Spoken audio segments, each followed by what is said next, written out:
আসসালামু আলাইকুম everyone, welcome back to my channel. আমি আজকে আপনাদের সাথে দারুণ মজার একটি স্ন্যাক্স রেসিপি শেয়ার করব, চিকেন ফিঙ্গার।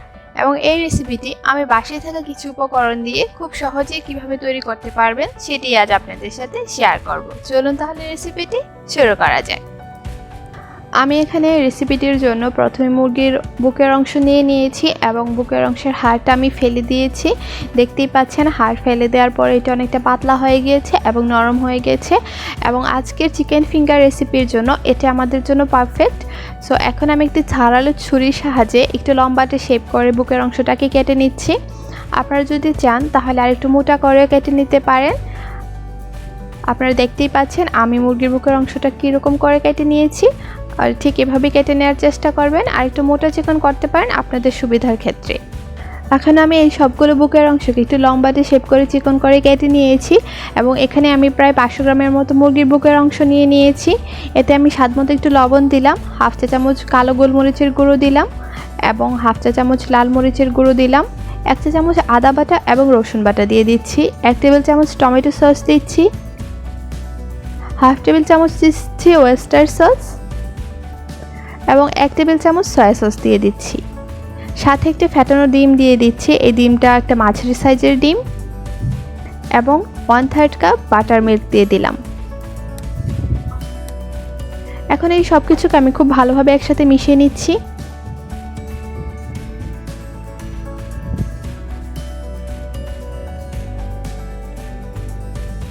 খুব ভালোভাবে মেখে নেওয়া শেষ হয়ে গিয়েছে। এখন এটি আমি ফ্রিজে রেখে দেবো 1 ঘন্টার জন্য ম্যারিনেট হওয়ার জন্য। এরই ফাঁকে আমি এখন চিকেন ফিঙ্গারের বাহিরের কোটিংটা করে নিব। সেজন্য আমি একটি বাটিতে নিয়ে নিয়েছি 1 কাপ পরিমাণ ময়দা। এখন এই ময়দার সাথে আমি দিয়ে দিচ্ছি হাফ চা চামচ পরিমাণ লবণ, হাফ চা চামচ পরিমাণ কালো গোলমরিচের গুঁড়ো এবং হাফ চা চামচ পরিমাণ পাপরিকা পাউডার। আপনাদের কাছে যদি পাপরিকা পাউডার না থাকে তাহলে আপনারা লাল গোলমরিচের গুঁড়ো ব্যবহার করতে পারেন। এবং একটি হ্যান্ড উইক্সের সাহায্যে আমি এগুলোকে খুব ভালোভাবে নেড়ে চেড়ে মিশিয়ে নিচ্ছি।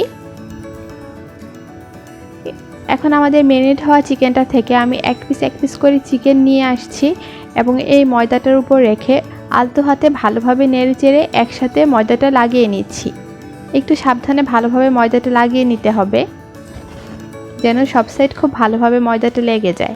ময়দাটা লাগানোর সময় অবশ্যই একটু ভালো করে খেয়াল করে ময়দাটা লাগাতে হবে যেন কোনো অংশে ফাঁকা না থেকে যায়। একটু ভালো করে লক্ষ্য করে দেখবেন, যদি কোনো অংশে ফাঁকা থাকে তাহলে সেই অংশটাকে ফাইন্ড আউট করে ময়দাটা লাগিয়ে দিতে হবে। আমি খুব ভালোভাবে ময়দা লাগিয়ে নিচ্ছি। একে একে করে কিন্তু আমি আমার সবগুলো চিকেন ফিঙ্গারে ময়দা লাগিয়ে নিলাম। এখন এদিকে তেলে ভাজার পালা। এখন ফিঙ্গারসগুলোকে তেলে ভেজে নেওয়ার জন্য আমি চুলায় একটি প্যান বসিয়ে যাতে তেল গরম করে নিলাম। ফিঙ্গারসগুলো কিন্তু অবশ্যই ডুবো তেলে ভাজতে হবে এবং তেলটা অবশ্যই গরম করে নিতে হবে। তেলটা যদি গরম না করে ফিঙ্গারসগুলো দিয়ে দেন তাহলে কিন্তু ময়দাটা তেলে দেওয়ার পরে ছেড়ে দিবে এবং ফিঙ্গারসগুলো ক্রিস্পি হবে না। সো তেলটা অবশ্যই গরম অবস্থায় দিতে হবে।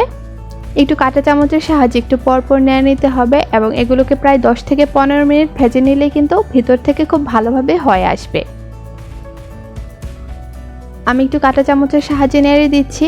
একটা জিনিস খেয়াল করবেন, যখন ফিঙ্গারসগুলো হয়ে যাবে তখন কিন্তু তেলের মাঝে বাবলস একেবারেই থাকবে না, বাবলস একদম লো হয়ে যাবে। তখন বুঝবেন যে ফিঙ্গারসগুলো ভেতর থেকে পারফেক্টলি হয়ে গিয়েছে।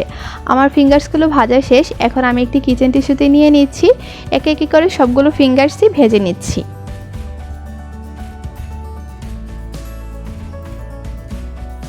আমি এখানে একে একে সবগুলো চিকেন ফিঙ্গারস ভেজে নিয়েছি। দেখতেই পাচ্ছেন দেখতে কতটা সুন্দর হয়েছে। দেখতে যতটা সুন্দর এইটি খেতে কিন্তু ভিতর থেকে অনেক বেশি মজাদার। আমি আপনাদের এটি ভিতর থেকে কীরকম হয়েছে তা দেখিয়ে দিচ্ছি। দেখতেই পাচ্ছেন এটি ভিতর থেকে একেবারেই সাদা হয়ে গিয়েছে, তার মানে ফিঙ্গারসটি ভিতর দিয়েও একদম পারফেক্টলি হয়েছে।